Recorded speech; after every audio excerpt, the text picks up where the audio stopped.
Bismillahirrahmanirrahim. Assalamu alaikum. The topic of this video lecture is derivative of a function. In this video lecture, we will discuss that derivative is nothing but that is the instantaneous rate of change in a phenomena. Definition of the derivative of a function, geometrical interpretation of the derivative of a function, that how we can geometrically represent derivative of a function at a particular point, and we will use the slope of a tangent line at a particular point to find out the derivative. Means if you need to find the derivative at a specific point, so you need to find out the slope of a tangent line at that specific point. So the slope of a tangent line will always give you the derivative of the function at that particular point. We will derive first principle rule, which will be used as a definition of the derivative of a function.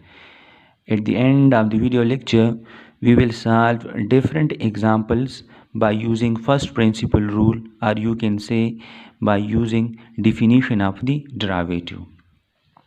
Okay, instantaneous rate of change.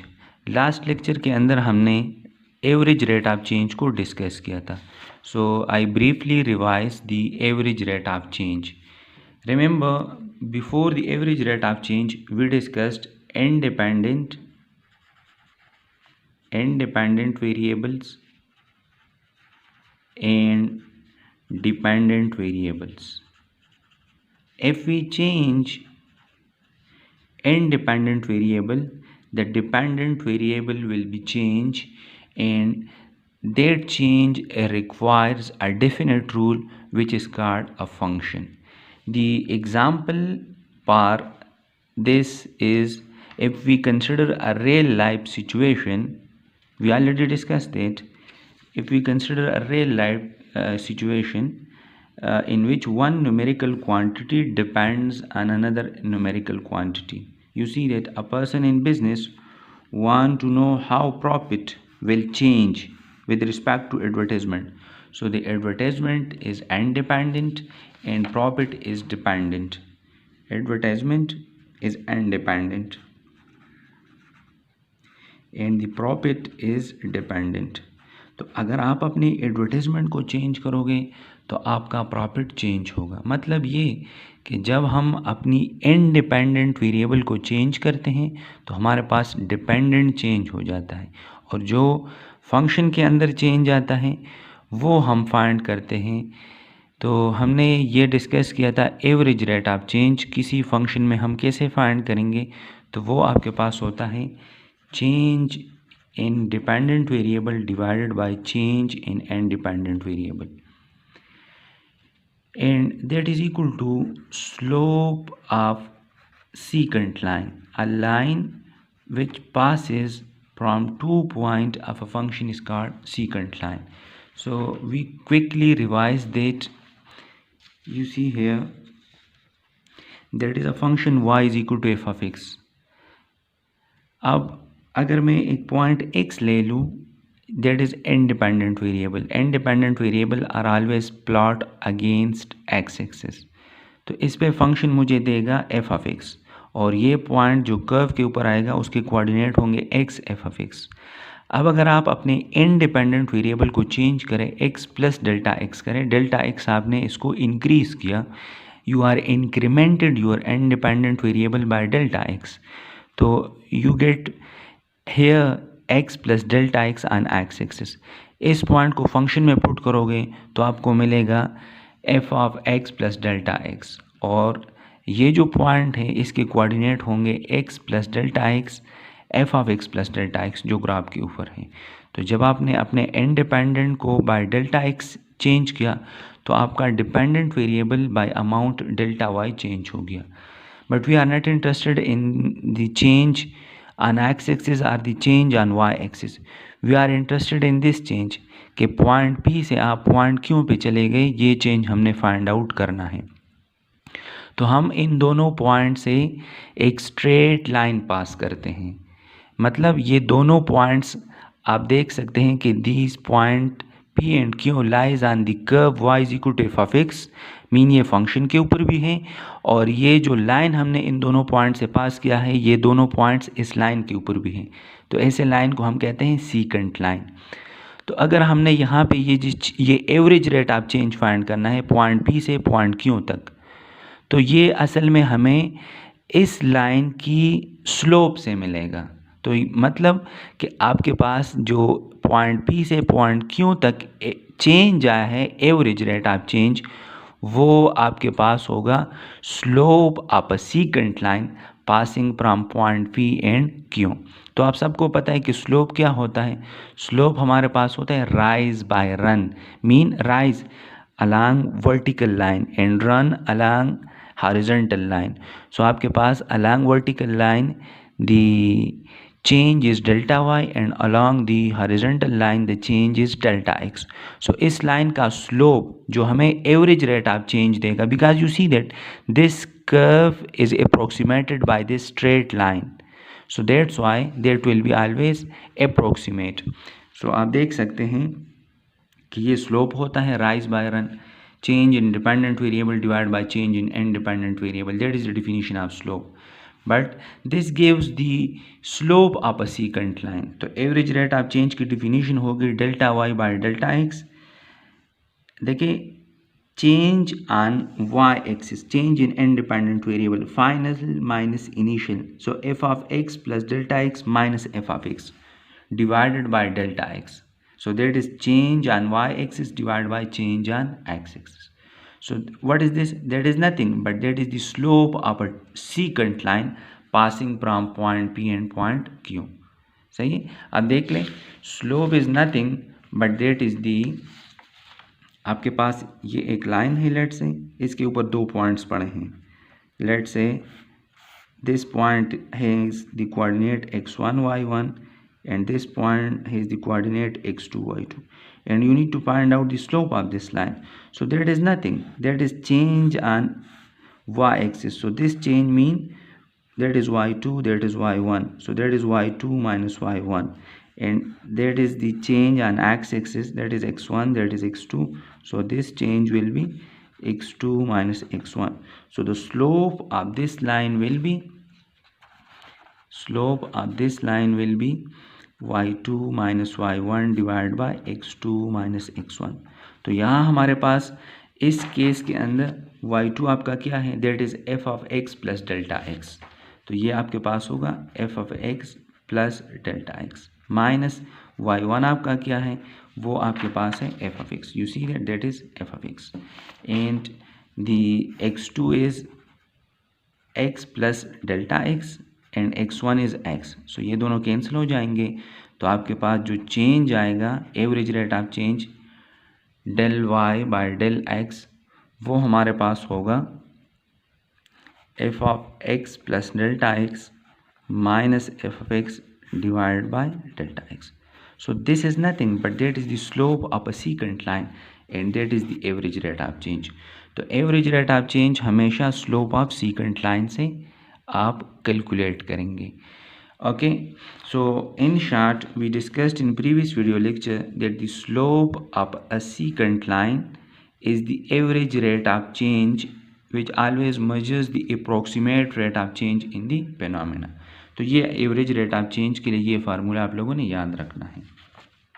Okay, इसके ऊपर हमने example भी solve किया था, वो example आप लोगों के पास ये था। आप सबको पता है कि जो प्राइसेस के अंदर चेंज आता है उसको कहते हैं इन्फ्लेशन।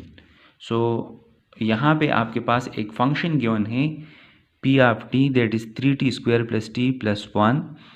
ये फंक्शन आपको प्राइस देगा on different time and t is given in years, t is given in years, तो that is the price at different time. ये फंक्शन आपको प्राइस देगा डिफरेंट टाइम्स के ऊपर। अब अगर इस फंक्शन का आपने average rate of change find करना है तो वो आपके पास कहलाएगा average rate of change of inflation. Okay, now you see that the independent variable T वो आपके पास 3 है और वो चेंज हो गया है 5। मतलब टाइम 3 से 5 पे चला गया है, तो 5 - 3 ये आपके पास चेंज इन इंडिपेंडेंट वेरिएबल होगा डेल्टा टी। अब यहाँ पे वेरिएबल आपका इंडिपेंडेंट टी है तो मैं डेल्टा टी लूँगा डेल्टा एक्स की जगह पे। फंक्शन आपका ये है। ये अब आपके पास फार्मूला होगा एवरेज रेट ऑफ चेंज के लिए। अगर आपके पास delta y by delta x होता है तो f of x plus delta x minus f of x divide by delta x, but here the function is p and the independent variable is t, so delta p by delta t. P आपका dependent है, t आपका independent है। Just इसमें से आपके पास P of T plus delta T ये हमने कैलकुलेट यहाँ पे कर लिया, वही डिफिनीशन यूज़ होगी। ये वैल्यूज़ आप पुट कर लें, यहाँ सिंप्लीफिकेशन कर लें तो आपको delta p by delta t मिल जाएगा विच इज़ 6t + 7। इसमें आपने टाइम t = 3 पुट करना है। जहाँ से आप इंडिपेंडेंट वेरिएबल को स्टार्ट करते हैं वो एंड में से आपने पुट करना है। तो यहाँ से आपको मिलेगा 25 is greater than 0, mean positive है। तो यहाँ पे average rate of change of inflation is positive. तो जब भी आपके पास इन्फ्लेशन में रेट ऑफ चेंज पॉजिटिव हो तो उस केस में आपके पास प्राइसेस इंक्रीज होंगी। सो that is all about the average rate of change. लेकिन अब हम इंस्टेंटेनियस रेट ऑफ चेंज में इंटरेस्टेड हैं। The topic of this video lecture is instantaneous rate of change. अगर हर एक लम्हे में हमारे पास जो चेंज आता है उसको अब हम कैसे फाइंड आउट करेंगे। आप अगर देख लें एवरेज रेट ऑफ चेंज में, तो एवरेज रेट ऑफ चेंज में you just know the value at point P and the value are the coordinates at point Q। इसके इन बिटवीन आपको कोई पता नहीं, और ये कब हमने स्ट्रेट लाइन से अप्रॉक्सीमेट किया है। तो ये एवरेज रेट ऑफ चेंज हमेशा अप्रॉक्सीमेट रेट ऑफ चेंज आपको फिनोमेना के अंदर देगा। अब हम आते हैं इंस्टेंटेनियस रेट ऑफ चेंज की तरफ। If I consider a function, let's say that is my function, that is the independent variable x। ये आपके पास एक इंडिपेंडेंट वेरिएबल x है। इस पे फंक्शन हमें क्या देगा, इस पे फंक्शन लेट से हमें y दे रहा है that is equal to f of x, और ये पॉइंट में p ले रहा हूँ और इस p के कोऑर्डिनेट होंगे S x f of x। अब अपने इंडिपेंडेंट को चेंज करते हैं incremented bye delta x, so that is x plus delta x। यहाँ पे आपके पास ये पॉइंट होगा क्यों, इसके कोऑर्डिनेट होंगे x plus delta x f of x plus delta x.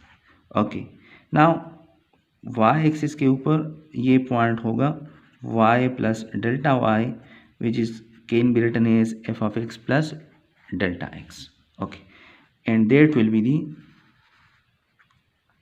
Secant line, और इस सीकेंट लाइन का जो स्लोप होगा वो हमारे पास ऐसे डिनोट होगा delta y by delta x, और वो हमें हमेशा एवरेज रेट ऑफ चेंज देगा।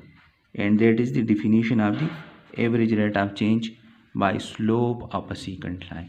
लेकिन अब हम इंस्टेंटेनियस चेंज में इंटरेस्टेड है। Instantaneous rate of change mean अगर आप पॉइंट पी के ऊपर हैं और आप बिल्कुल minutely near two point P आप हो जाए, मतलब बिल्कुल पी के करीब हो, तो फिर क्या चेंज होगा। आप मतलब इस पॉइंट पी के बिल्कुल करीब आपके पास चेंज क्या होगा, क्योंकि हमें हर एक पॉइंट के ऊपर अब चेंज चाहिए, हर एक पॉइंट के ऊपर हमें चेंज चाहिए।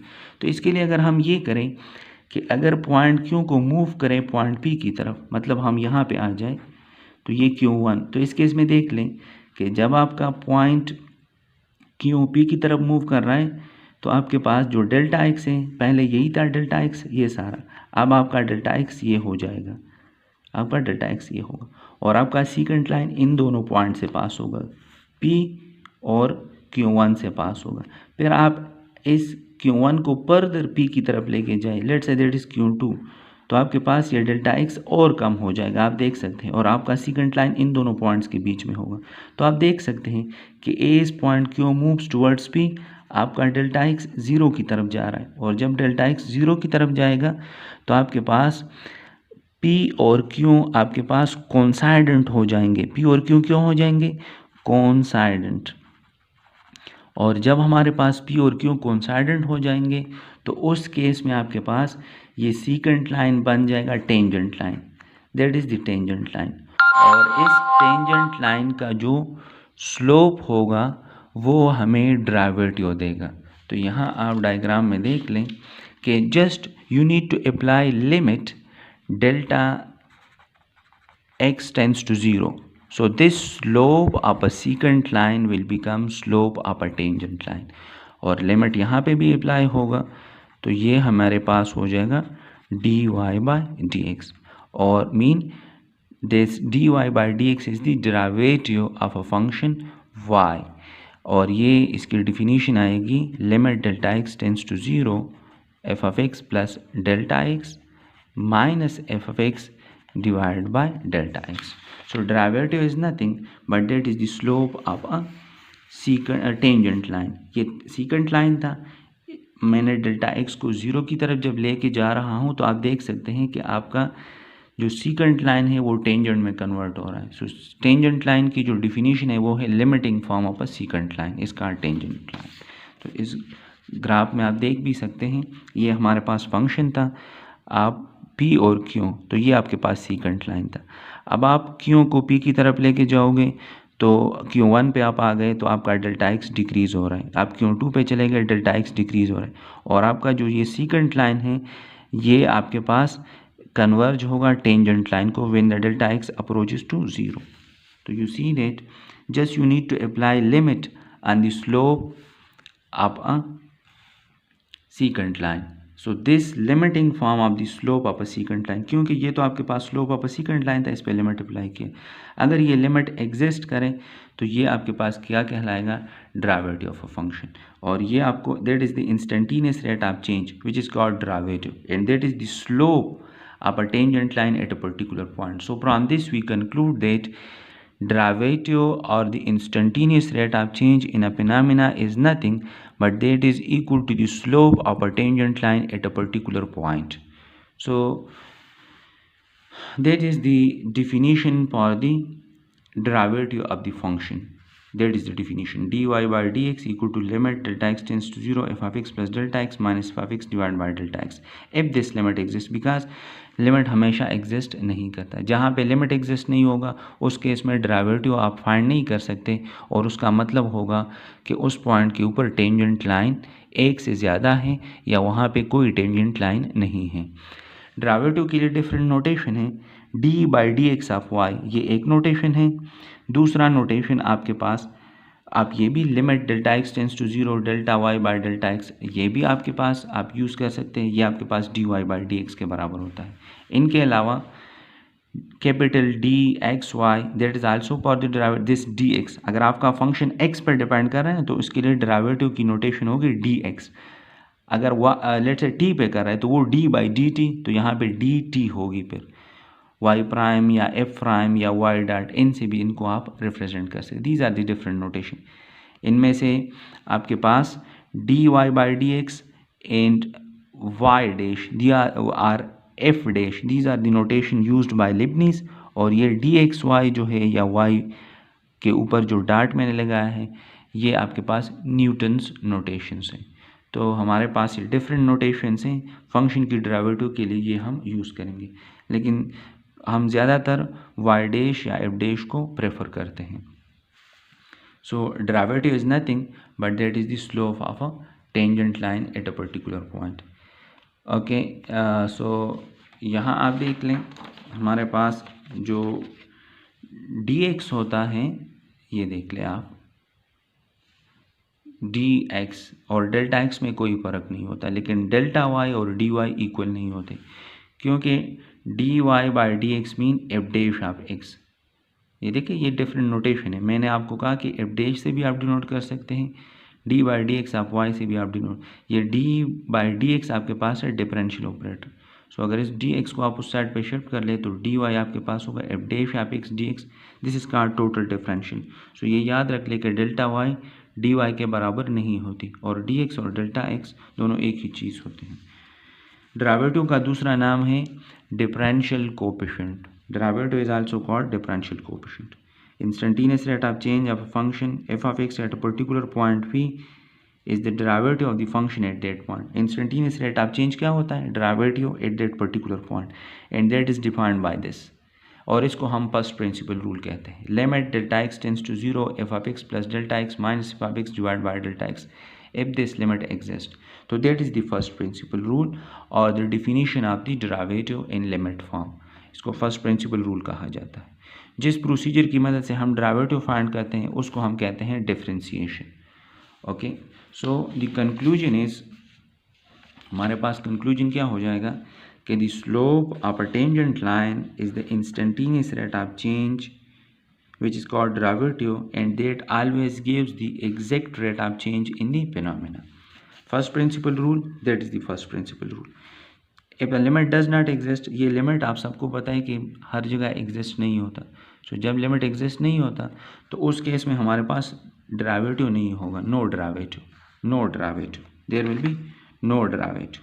No derivative mean no tangent line at that point or more than one tangent line, क्योंकि लिमिट हमेशा यूनिक होता है। तो आपके पास एक से ज़्यादा टेंजेंट लाइन जहाँ पे होंगे वहाँ पे भी डेरिवेटिव आपके पास अनडिफाइन होगा। Okay, so that is the example. Example बड़ा आसान है, y is equal to f of x आपके पास फंक्शन है, आपने डेरिवेटिव इसका फाइंड करना है। तो डेरिवेटिव के लिए ये डिफिनीशन है, that is the first principle rule. इस फर्स्ट प्रिंसिपल रूल में एफ ऑफ एक्स गिवन है, डेल्टा एक्स की हमें डेल्टा एक्स की यहाँ ज़रूरत नहीं होती, delta x as it is आप छोड़ दें। F of x plus delta x क्या होगा, तो अगर एफ ऑफ एक्स आपके पास एक्स स्क्वायर है तो f of x plus delta x आपके पास x plus delta x whole square हो जाएगा। तो ये आपके पास, इसको कैलकुलेट कर लें तो हमारे पास एफ डैश ऑफ एक्स आ जाएगा, limit delta x tends to 0 delta x plus 2x, limit apply करोगे तो ये 0 हो जाएगा, एफ डैश ऑफ एक्स आपके पास 2x के बराबर आ जाएगा। लेकिन हमने अब फाइंड करना है डेरिवेटिव इस पॉइंट 3 के ऊपर, इस पॉइंट के ऊपर, पर्टिकुलर पॉइंट के ऊपर आपके पास जो डेरिवेटिव होता है उस पॉइंट के ऊपर अगर आप ग्राफ को टेंजेंट लाइन ड्रा करें तो इस टेंजेंट लाइन का जो स्लोप होगा वो इस पॉइंट के ऊपर इस फंक्शन की डेरिवेटिव कहलाएगी। गिवन फंक्शन है ना आपके पास y is equal to x square, तो इस फंक्शन की ये डेरिवेटिव जो है डी बाई डी एक्स जो हमने कैलकुलेट किया जो 2x के बराबर है। अगर आपने 3/9 के ऊपर इस फंक्शन की डेरिवेटिव फाइंड करनी है तो वो आपके पास क्या होगा, इस 3/9 के ऊपर इस फंक्शन की ग्राफ पे आप टेंजेंट लाइन ड्रा करें तो इस टेंजेंट लाइन का जो स्लोप होगा इस पॉइंट के ऊपर और इस फंक्शन का जो डेरिवेटिव होगा इस पॉइंट के ऊपर वो दोनों सेम होंगे, क्योंकि ये हमने डिस्कस किया कि derivative is nothing but that is the slope of a tangent line at a particular point. तो इस डेरिवेटिव में आप क्या पुट कर लें, just you need to substitute x equal to 3, क्योंकि x आपके पास अलॉन्ग x एक्सिस होता है। तो ऑर्डर्ड पेयर में पहला एलिमेंट जो होता है वो x के लिए होता है। तो यहाँ जस्ट 3 पुट करने से आपको मिलेगा f dash of 3 equal to 6। मतलब इसका ये है कि इस पॉइंट के ऊपर इस फंक्शन का डेरिवेटिव 6 का मतलब ये है कि इस पॉइंट के ऊपर ये जो टेंजेंट लाइन आपने ड्रा किया है इसका स्लोप 6 के बराबर होगा, मीन इस लाइन की इंक्लाइनेशन आपके पास 6 है, सही। तो derivative is nothing but that is the slope of a tangent line. आप एक्सरसाइज 2.2 के सारे क्वेश्चंस अटैम्प्ट कर सकते हैं, उसको आप अटैम्प्ट कर ले, जो क्वेश्चन हुआ आप मुझसे कर सकते हैं।